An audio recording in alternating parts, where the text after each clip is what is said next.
watazamaji wa YouTube channel yetu Hapo Technologies. Leo tuko kwenye shamba la Klaus Maendeka ambao ni shamba lipo kijiji cha Mlanda kata ya wilayani Bunda. Mzee huyu ameamua kuwekeza kwenye kilimo cha parachichi, na ndio sababu tumefika hapa ni kusudi tuweze kumpa mwongozo wa namna ya uzalishaji wa parachichi kitaalamu ili aweze kupata faida kwenye mradi wake.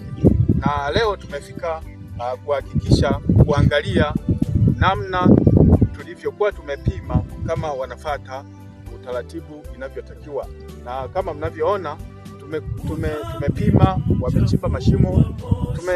Mashimo haya tumechimba kwa nafasi, mstari na mstari tumeweka mita 7 na shimo pia tumeweka mita 7.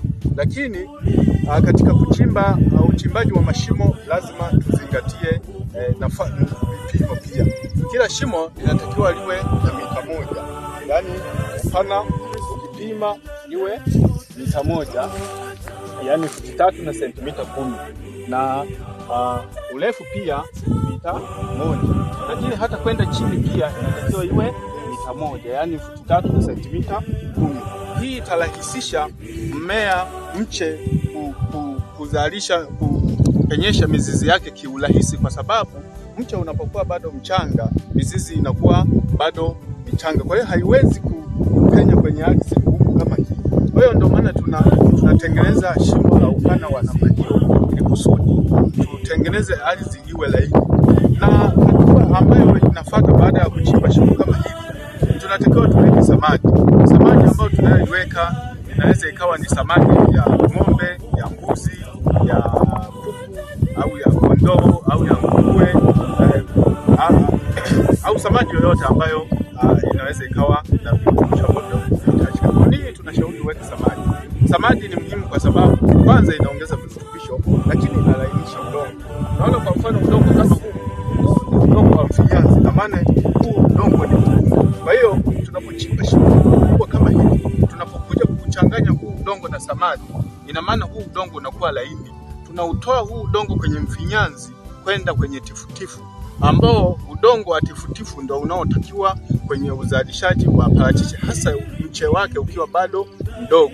Tuna imani kabisa hii aina ya parachichi tunayoipanda ni mbegu aina ya hasi. Hasi huwa inaanza kutoa maua ikiwa na miaka 2.5 hadi 3. Kwa hiyo tunatarajia mwaka wa 3 tutaanza kupata matunda ya kwanza. Kwa hiyo mche unapofikisha miaka 3 huo umeshakuwa ni mti. Kwa hiyo hata mizizi ikifika huku ina uwezo wa kupenya kwenye ukuta, kwa sababu tayari umeshakuwa na nguvu. Kwa hiyo ndio maana tunashauri mkulima wa parachichi uweze kuchimba mashimo kwa kufuata vipimo vya kitaalamu. Mpenzi mtazamaji na msikilizaji wa YouTube channel yetu, tunaweza tukaongea vitu vingi ambavyo vinahusiana na kilimo cha parachichi, lakini kama una swali au una maoni kuhusu kilimo cha parachichi, unaweza ukatupigia simu namba 0786 222 749 au 0622 98 58 81. Hizi namba zinapatikana WhatsApp pia kwa wale wanaotumia simu janja. Ukipiga kwenye hii simu au ukipiga kwenye hizi namba utapata ushauri wa kitaalamu, lakini utapata na miche ya kisasa ambayo ina uzalishaji mkubwa. Asanteni sana na karibuni sana.